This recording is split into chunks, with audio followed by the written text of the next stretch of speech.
partners in life and work, and we are also partners in the production of a podcast series on dialogue. And we have with us today in our audience our first guest on this podcast, because we're just launching it, have just launched it precedingly, who are Ron and Star Nelson, who are also partners in life and work. And their life and work is now centered around a ministry called Sowing Seeds of Joy. Now, we only met them about 2 or 3 years ago, and I've never asked you this question. How did you come up with the name Sowing Seeds of Joy? Well, Helen and Harville, it's great to be with you guys. Thank you. We're Really honored is. to have you. Yes. Sowing Seeds of Joy. That's a very good question. And we've been asked that question a number of times. Sowing Seeds of Joy started not in Texas, but in Little Rock, Arkansas. Oh. That's where the name originated from the standpoint of God saying, that's your name. Well, we were a part of a church, St. Mark Baptist Church. Did a lot of work there. Did a lot of outreach. As a matter of fact, what we did was went out into the streets, fed the homeless, and so forth. And I gave this title to the outreach program there. It was Sowing Seeds of Hope. And as Sowing seeds of hope. Of hope. Sowing seeds of hope. Yes, indeed. Okay. And as time progressed, God got a hold of my heart. I walked away from my professional career, which was I was a federal agent, wanted to be more involved in ministry. I came home after a trip from Kenya, and I told my wife, I think God is telling me to leave my job. Oh. And I walked away from that job after prayer and some tears, and we said, let's start our own ministry. But we need a name. And I thought about Sowing Seeds of Hope. But then the Holy Spirit led me to say, no, that's not the name. I started reading the Bible, and I came to Psalm 126. Oh. Yes. Came to Psalm 126, specifically verse 5 and 6. And it says, those who sow in tears shall reap in joy. Wow. He who continuously goes forth weeping, bearing seed for sowing, shall doubtless come again with rejoicing, bringing the sheaves with him. And I looked at my wife and I said, that's our name. Sowing Seeds of Joy. So, Wow. so may I add to that? Sure. So it began in Arkansas. Well, it began in Arkansas, and then we came to Dallas. Because how we got to Dallas is that when we got on staff with Dr. Tony Evans at Oak Cliff Bible Fellowship, and he was over 6 ministries. And so what took place is that we reactivated the ministry, started acting in the ministry, say around 2012, wanting to take individuals back to Haiti, in Kenya, and South Africa, and then brought in that peace.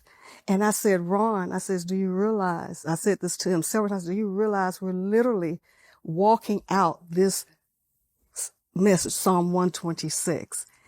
And I'm a researcher, so as we started doing the research, I started doing the research. I said, do you know that Sowing Seeds of Joy is something that we can give joy to people all around the world? We can give them hope. All of that is a part of it. So when you look at the history, I'm a researcher. So I started looking at the history and the dynamic. What are the parallels of African Americans who don't go out, say cross-culturally or globally?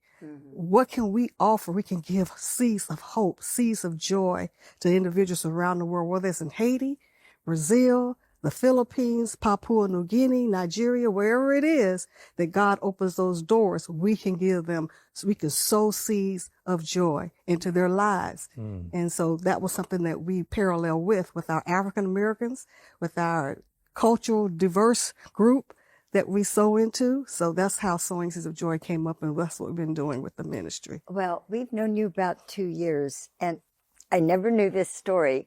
But what I couldn't believe is when we met you, Tony Evans Church here in Dallas, a very special church, but that somehow you were global. You were Yes. all Yes. in many countries Yes. also. Yeah.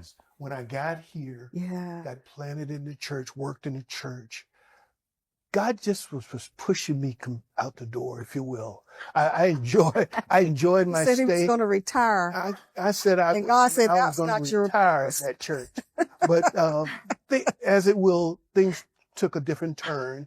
To God be glory. I do, in reflecting now, I know it was him that was doing this.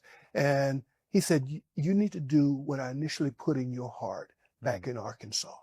And that is share the good news of Christ, the gospel, the Great Commission, and plant it, if you will, into the hearts of those, specifically people of color, because there's a statistic out there that says less than half of 1% of the mission force today is African American.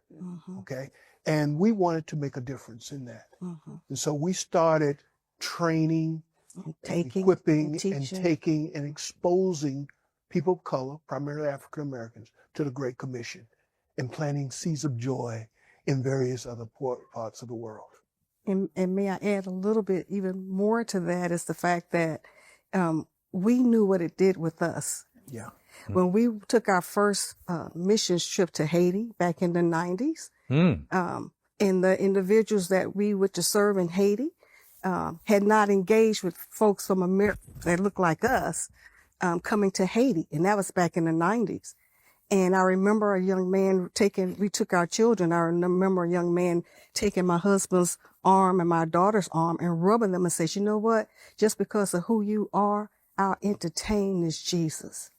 And because of that, we said, well, maybe I think we have a place that we need to be able to go and give hope to individuals just because of how God created us, you know, and that was empowering. So we felt like we have a platform that people of color, no matter who they are, they need to go out and give people an opportunity to engage and connect their hearts to God's heart. It's all about So that's what just all about. Yeah. So I want to just kind of summarize that a bit, but not We said a lot. all of that. You did say a lot, and there's something I want to underline that got barely mentioned, but I want to emphasize it. Yes, sir. But the thing that I'm hearing is that you did not start in ministry. You started in as a federal law enforcement and moved into ministry. But you were working as a law enforcement officer sort of on the side in Arkansas. And there's where it all started. And there's a lot of details about how you came to Dallas, how you went through a whole naming process itself. Yes. And you finally got this name, and you then began to see that there was a global possibility here. Yes. So global. But the thing that I want to emphasize, I think I heard you say, and I'm going to sort of put in here my point of view about this, is that most missions to African Americans have been done by white people going to African American, whatever country it is, but the white taking it to the black. You all are unique in a special way, in addition to all the other things, because you are African American, taking a ministry to African Americans, and that because you're African American, you have a credibility that white folks don't have when they take the gospel to African Americans, because you are African American. And I when I heard that, and I'm now remembering, we talked about that a little bit before when we first met, is that is a uniquely unique thing, and that you came up with that, and that you consciously were doing that. It wasn't just accidental, that you said, oh my God, we're African American, and we're taking a ministry to African Americans. No, you did that intentionally, because you knew there would be a credibility there that would otherwise not be available for you. Did I get that Harville, right? You got that, but let me add just a little bit more in terms of how you presented that. We saw a void in African Americans going cross-culturally. And African Americans going cross-culturally. Yes. Okay. Historically, Yeah. African Americans over the years have not been, well, let me back up. Historically, we have a rich history of Yes. African Americans going and doing cross-cultural missions. Well, I'm Back talking in the about 1800s. 1890s to 1930. Hmm. Rich history. Matter of fact, the first missionary that left these shores was a gentleman by the name of George Lyle. He's Savannah, Savannah. Georgia. Your Former- home area. My hometown. Your Yes. hometown. Former slave, okay? A former slave. Yes. Okay. And he left the U.S., okay, and he planted 400 churches Oh my in God. Jamaica. This is 10 years, In Jamaica In Jamaica. alone, 400 churches. 400 churches. This is 10 years prior to William Carey. In the majority missions community, if you mention who is the father Of of missions. missions, Yes. they will say William Carey, not George Lyle. Lyle. Okay. And many African Americans Don't even know. do not know their history. Yes. And as a result of that, we thought it very important to educate and to train Yeah. and to challenge them to go and be a part of the Great Commission, Yes. because majority wise, most coming from the West, most individuals in other countries only see missionaries as those of our white brothers and sisters. Yes. So, for example, we took a team of 26 members, a church from Texas, Yeah. to Belize, not far from here, 5-hour flight from Mhm. Dallas. Mhm. We took that team to Belize. Yeah. When we took them, we did a lot of work, service in the community. We were invited to a church. Yeah. The pastor had no idea who was coming. was coming. We walked into the church and literally their tongues dropped Yeah. because they were expecting an all-white missionary. A team from, they get large teams from Canada, etc. Yes. But they don't get people that look like us. So what you were saying, Harville, is simply we were intentional about training and preparing Trying to expose. and expose Yes. African Americans and say, you too can be a part. Can of be this a work. part of this. Yes. So thank you for getting that clear, and also congratulations for being so entrepreneurial and original, and also having a history, and that you were working in a context in which you knew the historical precedents, so you were not just walking into this place blind to what happened here before. You had a picture of that.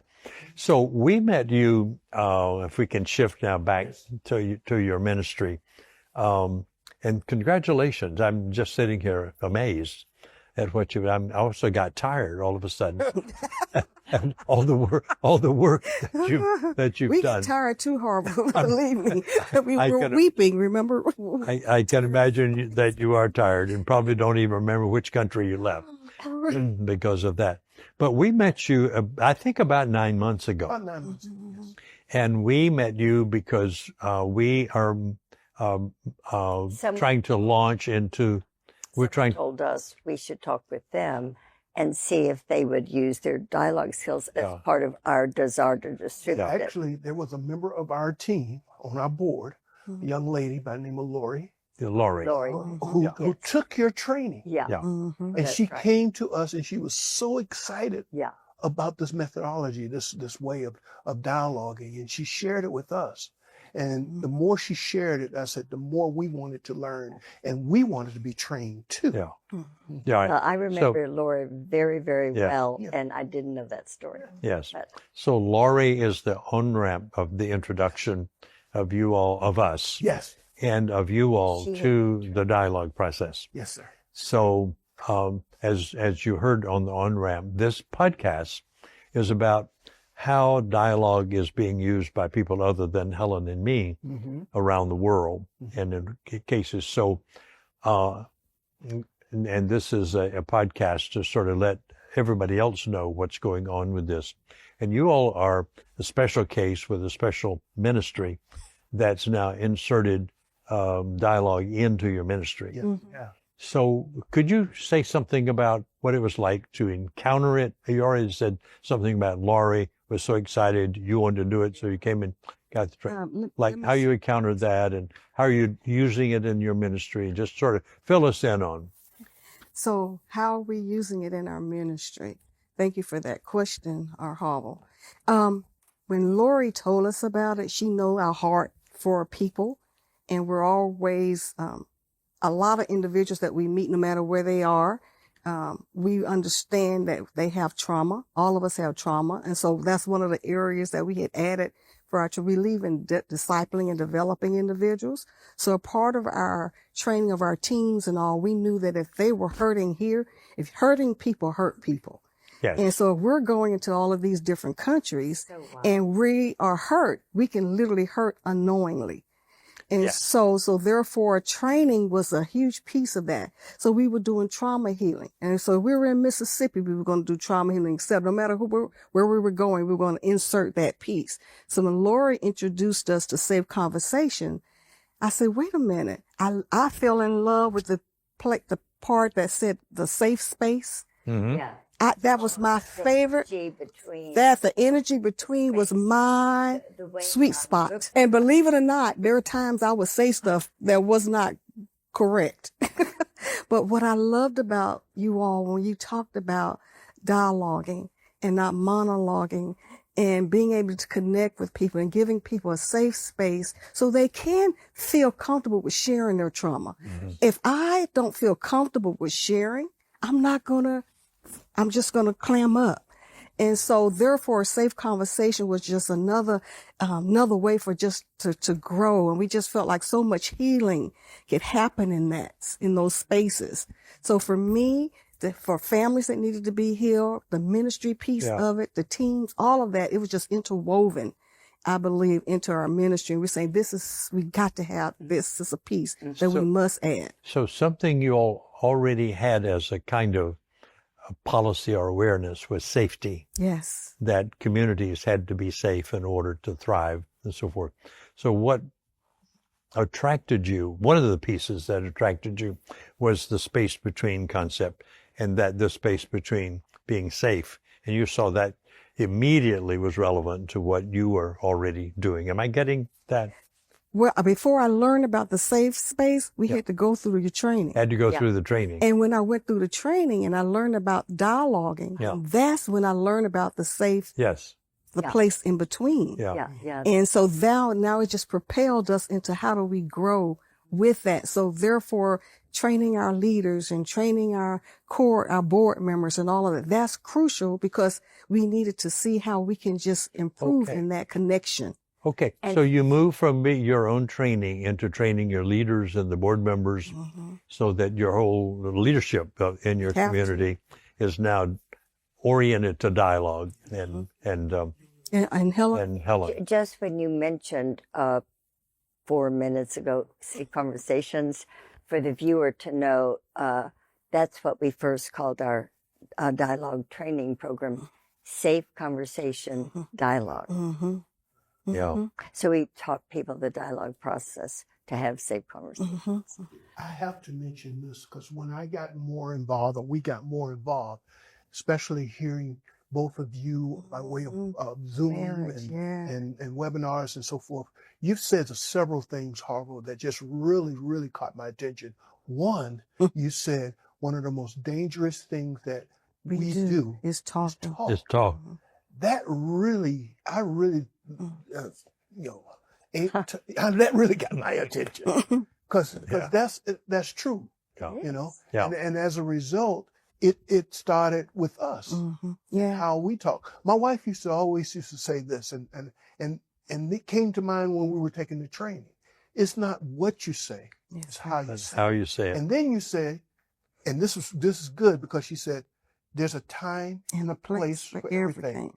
Now is not the time. Mm-hmm. And we, in our training, you ask for permission. Yes. Is now a good time? Is now a good time? Blank. Yes. Yes.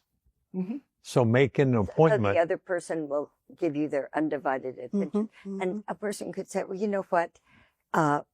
It's not a good time. How about 30 minutes from now? Yeah. So the making an appointment process was also useful. The entire So process. is there a story you can tell us about how this has gone over in your ministry world? Some successes or challenges, because it's always a challenge. We held a training In our home. in our home. In your home. In our home. Very intimate, a small group. Some of them were friends, some of them were part of our ministry, you know, and we invited them in, and we spent almost 6 hours together. And I can think of one couple that was there. Yeah. Not to get in great detail, but they've had some family dynamics with their children and so forth. After they went through this training, we got a phone call. And that phone call was a joyous phone call. We'd planted a seed of joy. And our friend, he told us, he said, this training, what we just went through, we're going to have to practice some more. It was uncomfortable at first. Right. It was very uncomfortable. But I have connected with my children now. Wow. And I mean, in a different way. I mean, they've connected with their children, with their parents, with the exes and the new people in their family. Yeah. It's just amazing. There was a lot going on. Using that safe conversation, the dialogue. Mirror someone back. Yes. They feel like you're listening. Yes. Yes. Well, this particular individual kept saying that he felt that he had lost respect between he and his children. And I said, just take this in practice and use it. And he indeed used it. Wow. He's still using it. And he's He and still his wife using it. both Still using He it. and his wife.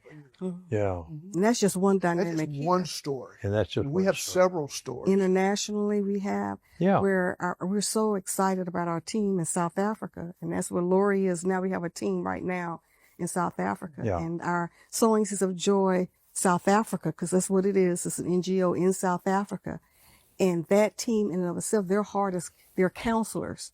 So that was a great fit for Lori. That's why we took her there.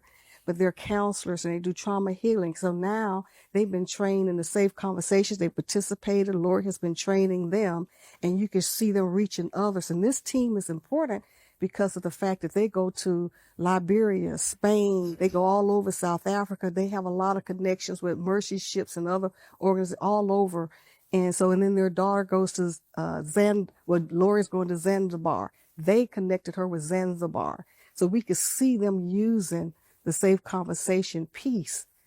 So we've seen that experience as well. Wow. So you've not only done it here in your home, but you've taken it abroad to your African ministry. Taken abroad. Matter of fact, a missionary team that's a part of us, they spend a lot of time, they're actually Kenyans. And we have shared this in the coastal region of Kenya. Okay. Malifi, Mombasa, that Kilifi, Malindi, Kilifi, Kangoni, and the team Mombasa there has been area. exposed to safe conversations. And we're looking to go back to do some more training and preparation. So that sounds like you've embedded this in your ministry. Oh, yes. So wherever the ministry goes, am I getting that right? Yes. Dialogue goes. Dialogue. Now, and there must be some challenges with that. I know we've run into challenges. What kind of challenges have you had with the dialogue processes? Well, one of the things that we are very sensitive about is we're coming from the West. And from the West, as you very well know, we're very task-oriented. Yes. Okay. Check. And so we purposely and intentionally take note of where we're going. We want to respect and honor culture. In some cultures where we go, making eye contact is not a good thing to do. Okay. Okay. So some of the standard things in the dialogue setup don't work in some cultures. You have to contextualize it to like eye contact. Contextualize it, but also be willing to explain, this is why we do this. Yes. Okay. Okay. And in explaining why helps to kind of pass on the various things in safe conversation that needs to be. And we have to be, a lot of times you have to, the challenge is being vulnerable. sometimes, if depending on the audience, then we will actually open up and be very transparent, so we can connect with them differently. Good. And we stay with the people, so that's a good thing. Is that God has allowed us to be able to, we literally stay a lot of times in the homes of wherever we're going. Yeah. And so we get a lot of feedback in that different type of perspective by staying with them. Now that trust is being built. Yeah. As we were talking about safe conversation and our involvement in the safe conversation, we started looking at some of our past trips. Even before we were introduced to CS, Safe Conversation, we were doing a little bit of it already. We thought about a time we went to Jamaica, and as a couple, we do married couples workshops, and we did that in Jamaica. And we thought about it and said, Star, were we doing a little this then? Because we didn't have structure. We didn't have structure. All right, the way it's set up, that methodology. But we were talking to these couples and dialogue with them. And I do specifically remember a couple coming up to us, a young couple, and they looked us in the eye and said, we just love what we just experienced. Both you and Star have been so transparent.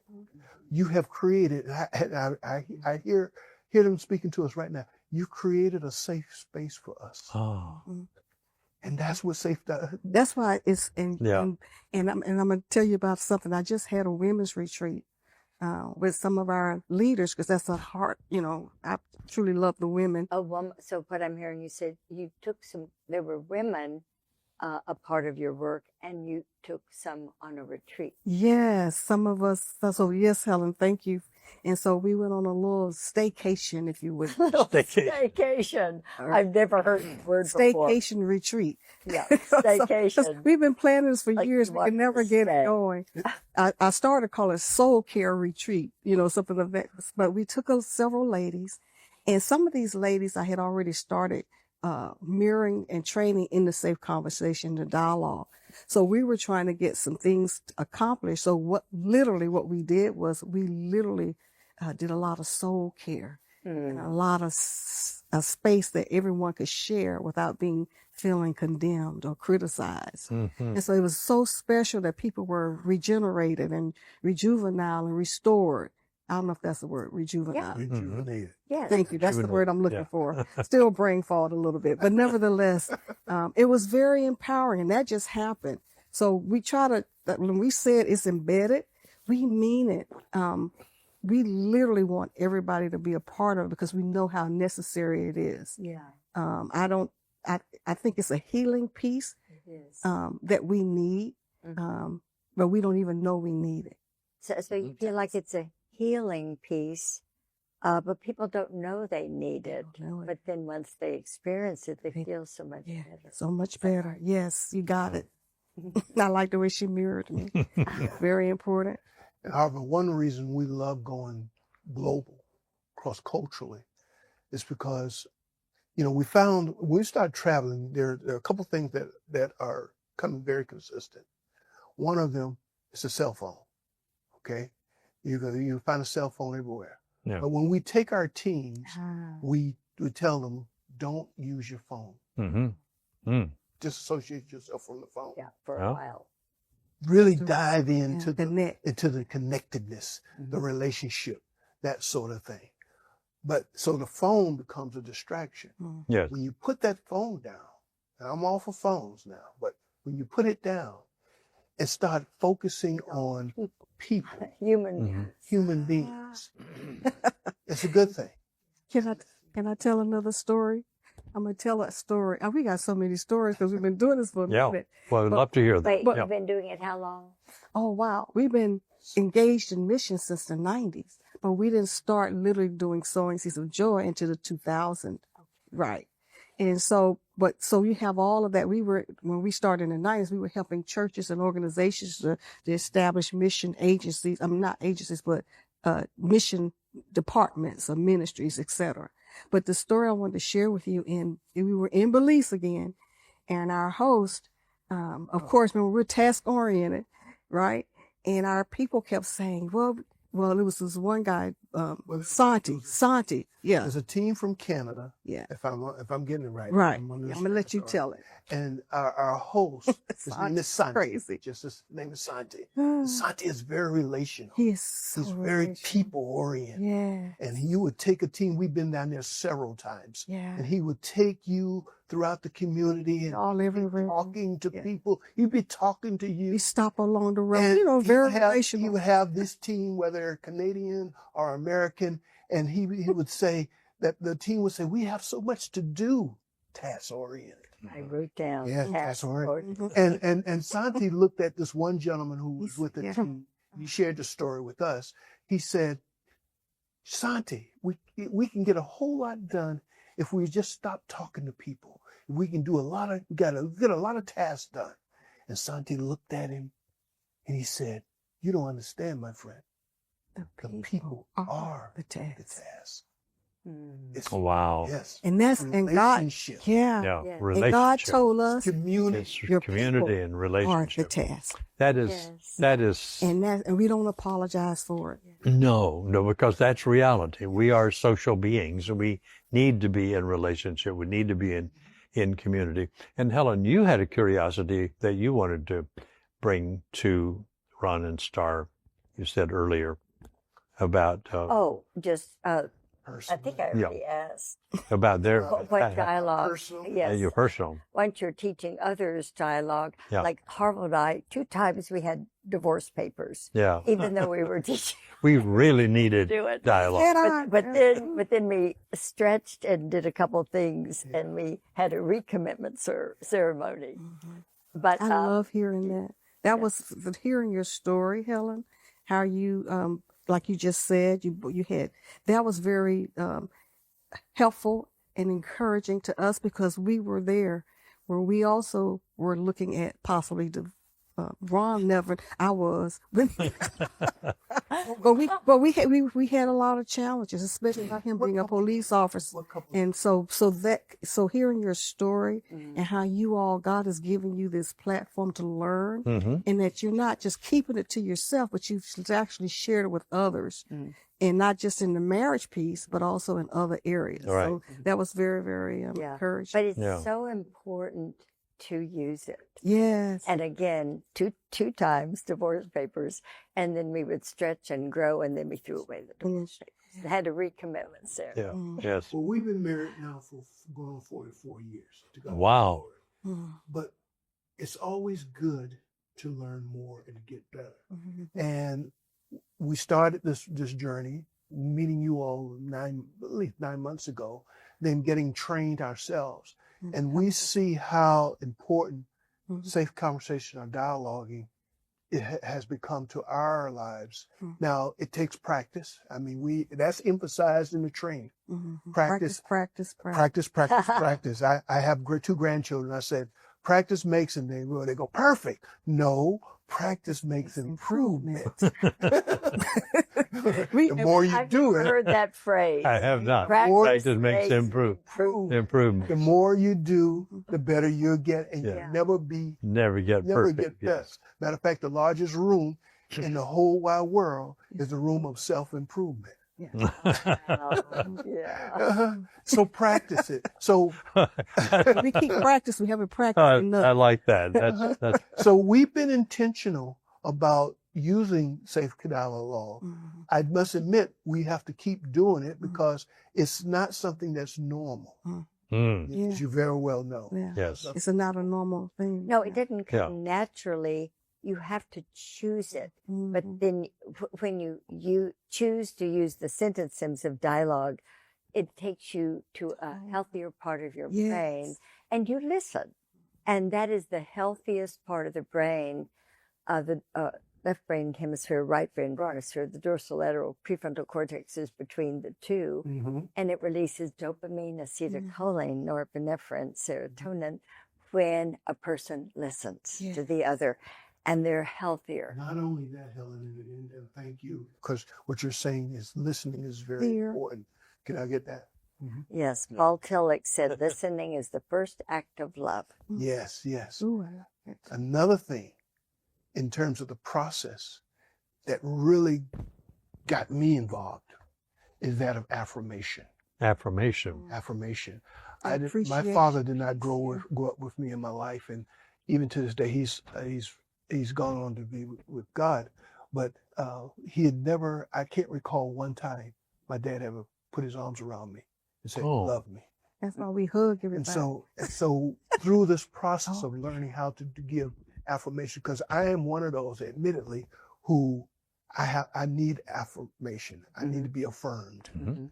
And so that's one of the things that attracted me about this methodology, that you can teach how to give affirmations And and appreciation. Yeah. validation. And what Harville Yeah. and I do every night before we go to sleep is we sit on one side of the bed and we tell each other 3 things that we appreciated that Harville did that day, and he gives me 3 appreciations. I like that. We need to. And We need to do that. sleep, Mhm. and need you to do rest that. better. Yes, we need to do They that. say don't go to bed angry or anything. You need to. So I like that. Oh, I yeah. heard you. Yes. Yeah. So I heard you, Helen, about the affirmation of sitting on the bed on both sides Yeah. and Yeah, we giving both each sit other on one side of the appreciation. bed and Yeah. hold hands. And hold hands. And then we pray for people we know who might Yeah. be sick or Yeah. need some help. So you're modeling and still mentoring us. Thank you. And still mentor. I have a question for you all as the founders of this methodology, Safe Conversation, Dialogue. How can we best be? I know what we've been doing already. How would you say would be? How can we be better ambassadors of Safe Conversation? You've already started by, as you know, being the first guest on our podcast on Safe Conversations Dialogue globally. And that what I'm excited about your being our first guest is that you are global. So it's not like you got it personally. And thank you for sharing that it had some personal impact on your own relationships, but that you didn't just internalize it and use it, but that you've already begun to take it to other ecosystems here in the States and across the world. And that you have such a big geographical space that you occupy and go to and are distributing it in is being. So my answer would be, do more of that. Train as many people as you can, because you got the training certification. So you can train other people to do this, because what it needs is more and more people being trained, knowing it, distributing it, and encouraging everybody who uses it to model it, so they'll attract other people to, what is this thing you're doing? And that people become attracted to it. And so we expand that, because as we have said on our launching podcast, that we only have, our only goal is 2.4 billion people. Yes. So that's big enough for all of us to have a big chunk of that. Huge, yes. And you have already in ecosystems, large ecosystems that are global, where you're contributing to that number. So I think that, and I think that movements is becoming a movement. Movements after a while become autonomous. That's a very good word, yes. So it just It happens. just happened. People show up and it spreads and spreads and spreads. And so the more times we do it, the more energy goes into the world about it. The more energy goes into the world, the energy spreads across the world. And I do believe that what happens locally happens globally, and that what we need is more locals, so there's more global impact. And this guy studies tipping point theory. How many people do that? And so that's where he comes up with all we need is 2.4 billion. And then the rest of global humanity collapse. Well, he and reorganizes at this higher level. So we're coming close to the end, and I'd like to give you all a chance to have the last word and say, is there anything you'd like to leave with our audience That hasn't been said yet. that you haven't said yet? The star of the show is stepping up. Star. Well, thank you for asking. Last year, we had a Sowing Seeds of Joy, our first Sowing Seeds of Joy gala not So gala. last year We had our you had summit. your first Sowing Had a Seeds Seeds of Joy Summit. summit. And we brought people from all these different nations. So we had people from Kenya and Oh my goodness. Nigeria and To Ghana Dallas? There and were Cuba. six countries All these different, and all of it was a theme of unity. Wow. And that's where we introduced Safe Conversation literally to individuals that would be impacting different areas. So it was representatives Oh, from wow. the Philippines, we had LaCheryl and Lori to do the Safe Conversations piece. And so we had people streaming in or zooming in. And so our hearts just keep sowing those seeds, and you never know where it's going to take root. Right. And so now this year we're doing our first Sowing Seeds of Joy Gala. And we're doing that so we can continue to support missionaries and individuals so they can keep taking it and all around the world. And so we're doing that again, and we're doing Safe Conversations again with that piece. So we're doing that in October. And we did it October last year, doing October this year. And our desire is as we go and do these different summits around the world, that we always include a Safe Conversation piece in that. So we're also having training in July. And you have a training in July. For individuals. And if people who are listening to about the gala, can the public come to that? Yes. If they can just get in touch they can with you come all to the through gala. Sowing Seeds of Joy. They can support the gala. They can go to sowingseedsofjoy.org. Thank you for allowing us to share that. Yeah. But I will say, sowingseedsofjoy.org, and they'll know all about your ministry and can see these events that are coming up that they can come to. Great. the last thing that I would say is our two organizations, Safe Conversation, Sowing Seeds of Joy, aligns because I think this word has been mentioned several times during our time, is connection. Connection. Yes. So Sowing Seeds of Joy, our tagline is this: connecting the hearts of people to the heart of God. Yes. Connecting. Yes. And we've connected. Yeah. We soul sisters and soul Yes. So Yes, indeed. Yes, we are. Yes, we are. So again, thank you all for the invitation. So now I didn't know that you all were using the word connecting. So that is beautiful, because that is that we assume and operate out of the assumption that connecting is a reality. That it's not something you do, it's something you are, and you lose awareness of it, and then you have to reconnect. Yes, sir. But that our goal is to help people become aware they belong to the universe and belong to all that God has created. Oh, yes. We are one with the all rather than a separate, isolated individual. And so our ministries are using, that's a very, and I always push the word connecting so that it's a dynamic word rather than connection, which is a static noun. This is a adverb, connecting, so that's dynamic. And so this has been lovely to have you with us, and thank you, and to have your heartfelt and depth presentation of this work. And so thank you for coming, and we will see you down the path.